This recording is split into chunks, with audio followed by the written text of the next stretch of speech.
Yang berikutnya 28.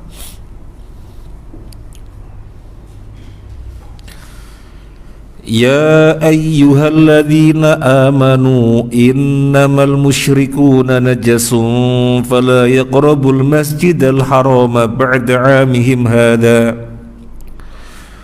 wa in khiftum 'ailatan fasawfa yughnikumullahu min fadlihi min fadlihi insya' innallaha alimun hakim. Wahai orang-orang yang beriman, sesungguhnya orang-orang musyrik itu najis. Karena itu janganlah mereka mendekati Masjidil Haram setelah tahun ini. Dan jika kamu khawatir menjadi miskin karena orang-orang kafir tidak datang, maka Allah nanti akan memberikan kekayaan kepadamu dari karunia-Nya jika Dia menghendaki. Sesungguhnya Allah Maha mengetahui, Maha bijaksana. Wahai orang-orang yang beriman, sesungguhnya orang musyrik itu najis. Bukan najis aini, tapi najis hukmi. Bukan najis fisiknya, najis kita nggak boleh salaman karena najis, bukan. Najis hukmi, secara hukum, karena akidahnya akidah yang kotor. Maka jangan boleh masuk Masjidil Haram setelah tahun ini. Setelah Mekah ditaklukkan, dikuasai oleh kaum muslimin, gak boleh lagi mereka masuk Masjidil Haram. Sebelumnya iya, mereka yang memakmurkan Masjidil Haram, mereka yang menghidupkan Masjidil Haram. Tamu-tamu datang dari penjuru dunia, mereka yang menyambut, memberi minum, memberi makan. Mereka beribadah di dalam Masjidil Haram. Sampai mereka mengatakan bahwasanya merekalah yang menghidupkan, memakmurkan Masjidil Haram. Yang kemudian Allah bantah pada ayat-ayat yang berikutnya. Karena bukan demikian yang dimaksud memakmurkan Masjidil Haram. Yang dimaksud dengan memakmurkan masjid adalah dia yang beriman kepada Allah dan beriman kepada hari kiamat, mendirikan sholat dan menunaikan zakat. Sebagaimana sudah kita bahas, itu baru namanya memakmurkan masjid. Tapi kalian syirik, maka meskipun kenyataan yang menghidupkan Masjidil Haram, di sisi Allah bukan menghidupkan Masjidil Haram. Dan mereka leluasa dengan Masjidil Haram. Tetapi sejak tahun ini gak boleh lagi. Ini menunjukkan haram orang-orang kafir masuk Masjidil Haram. Haram.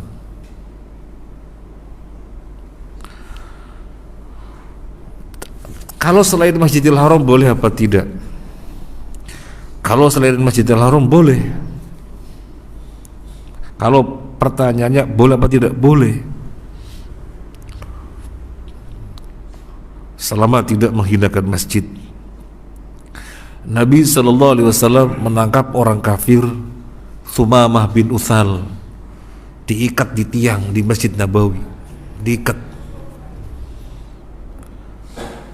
selama 3 harian.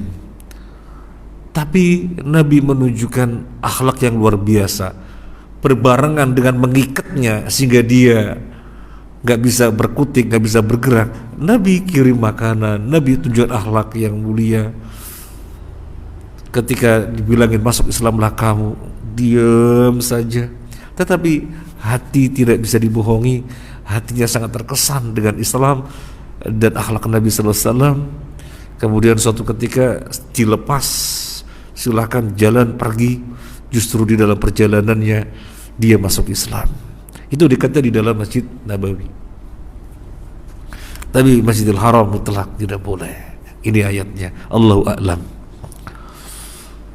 Kemudian yang berikutnya, wa in khiftum ailatan fasawfa yurikumullahu min fadlih. Wa in khiftum ailatan, jika kalian khawatir menjadi miskin, fasawfa yudikumullahu min fadli, maka Allah akan menjadikan kaya dari karunia-Nya. Apa kaitannya? Apa kaitannya? Orang musyrik dilarang Masjidil Haram, kemudian Allah berfirman, kalau kalian khawatir miskin, maka Allah yang menjadikan kaya. Apa kaitannya? Kaitannya sangat kuat. Ketika orang-orang kafir tidak boleh datang ke Masjidil Haram, lalu bagaimana terjadinya pergerakan perekonomian? Bagaimana terjadinya pergerakan perekonomian? Datang untuk berdagang, berjual beli, belanja, berjual beli dan seterusnya. Tidak ada pergerakan perekonomian. Ketika tidak ada pergerakan perekonomian, ekonomi turun lemah, jadilah miskin. Ketika kaum muslimin mengkhawatirkan, wah gimana mereka tidak boleh datang, kita berdagang, kita berjual beli, bagaimana? Nanti melemah perekonomian kita. Maka Allah hibur, jika kalian mengkhawatirkan miskin, maka sesungguhnya Allah yang menjadikan kalian kaya. Gak perlu takut ketika kalian harus menegakkan syariat yang kemudian ada dampak secara zahir menjadi berkurang, yang secara zahir menjadi kurang laris. Gak perlu ada yang dikhawatirkan, karena sesungguhnya kata Allah, akulah yang beri rizki. Biarkan mereka gak datang, sehingga pergerakan perekonomian menjadi menurun. Karena tidak mungkin kaum muslimin dengan sesama kaum muslimin saja melakukan bisnis, tidak mungkin. Melibatkan semua manusia siapapun sehingga perekonomian kuat. Nah, itu yang dikhawatirkan oleh muslim. Ketika mereka tidak ke Masjidil Haram menjadi melemah, maka Allah hibur. Gak ada yang dikhawatirkan. Gak ada yang dikhawatirkan.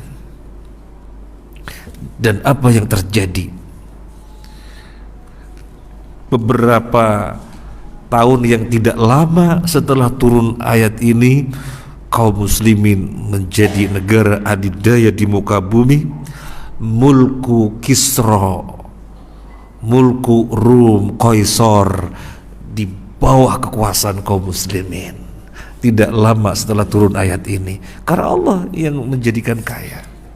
Ada apa mengkhawatirkan miskin gara-gara menegakkan syariat? Tidak ada dikhawatirkan.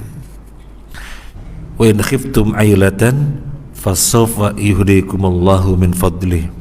Kalau kalian mengkhawatirkan miskin, maka sesungguhnya Allah lah yang menjadikan kalian kaya. Orang kafir Allah larang jangan Masjidil Haram, sehingga pergerakan perekonomian menjadi kurang. Lalu kalian khawatir nanti melemah, nggak usah khawatir, Allah yang beri rizki. Dan kenyataannya tidak lama setelah turun ayat ini, kaum muslimin jaya di muka bumi, dan para sahabat menjadi orang-orang yang kaya raya di muka bumi, sampai Abdullah ibnu Zubair menjadi orang yang sangat kaya sekali. Biasanya yang kita dengarkan Abdurrahman bin Auf, konglomerat. Sekarang kita tahu Abdullah bin Zubair bin Al-Awwam. Dia menjadi orang yang sangat kaya sekali. Nanti kita bacakan hadisnya di dalam Sahih Al-Bukhari tentang bagaimana Abdullah bin Zubair bin Al-Awwam sangat kaya sekali.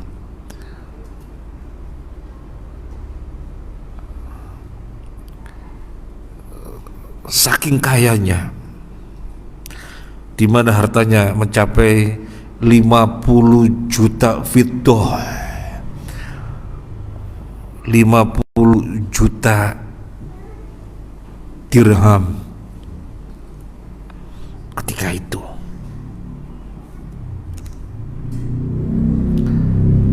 Istri-istrinya jumlahnya ada 4. Fasaba kullu imra'atin alfa alfin wa mi'ata alf. Masing-masing istrinya dikasih 1.200.000 dirham. Wah, siapa yang mau jadi istrinya? Sudah kelewat. Masing-masing istrinya jumlahnya 4 mendapatkan 1.200.000 dirham. Dan itu tidak langsung dikasihkan. Jadi begini kisahnya. Ini hadis Bukhari. Beliau sangat kaya raya.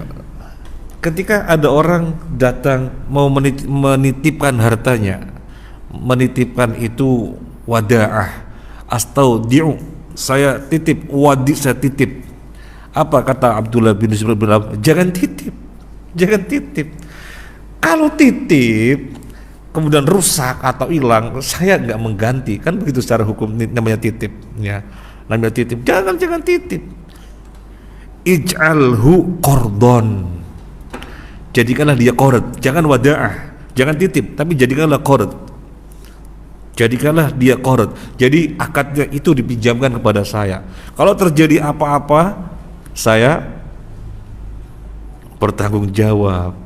Kalau titip yang geletak, HP dititip geletak tok, gak diapa-apain, dikembalikan ya utuh. HP yang ini namanya dititip. Duit dititip 100.000 merah semuanya, serinya 11, 12, 13, 14, 15, 16 dan seterusnya, ya dikembalikan ya seri yang persis. Itu namanya titip, gak boleh diganti. Itu namanya titip. Tapi kalau qard, maka orang yang diserahin qard leluasa untuk mengelolanya, sehingga kalau ada apa-apa bertanggung jawab, leluasa untuk mengelolanya. Nah, Abdullah bin Zubair bin Awam ketika ada orang datang mau titip, nggak mau. Kenapa nggak mau? Soalnya kalau rusak atau apa, kalian nggak dapat apa-apa, sudah selesai, saya nggak tanggung jawab. Saya nggak mau, saya maunya ganti. Kalau ada apa-apa saya bertanggung jawab. Ijalu qardon, jadikanlah qard.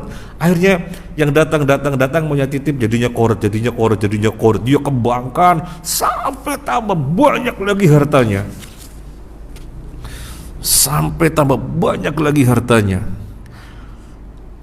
Di hari-hari mau wafatnya banyak sekali tanggungannya. Kenapa banyak sekali tanggungannya? Ya karena tadi banyak sekali orang yang qard kepada dia, banyak sekali. Maka dikembalikan,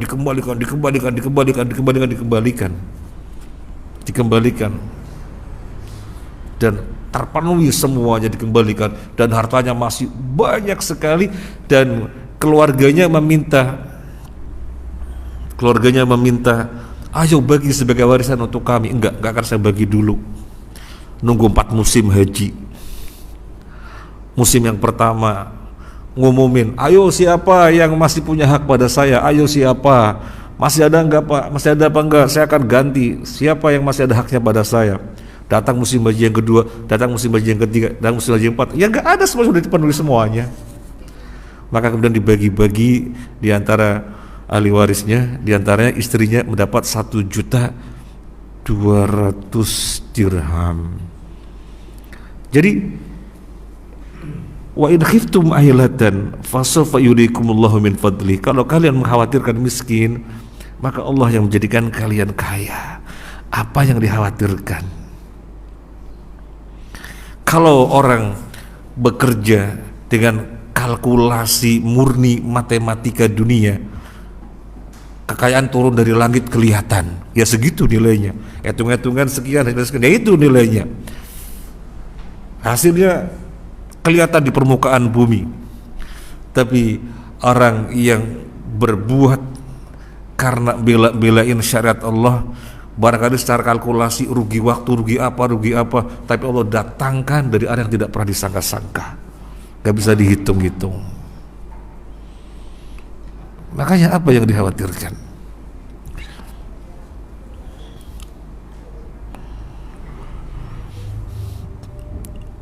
Innallaha alimun hakim.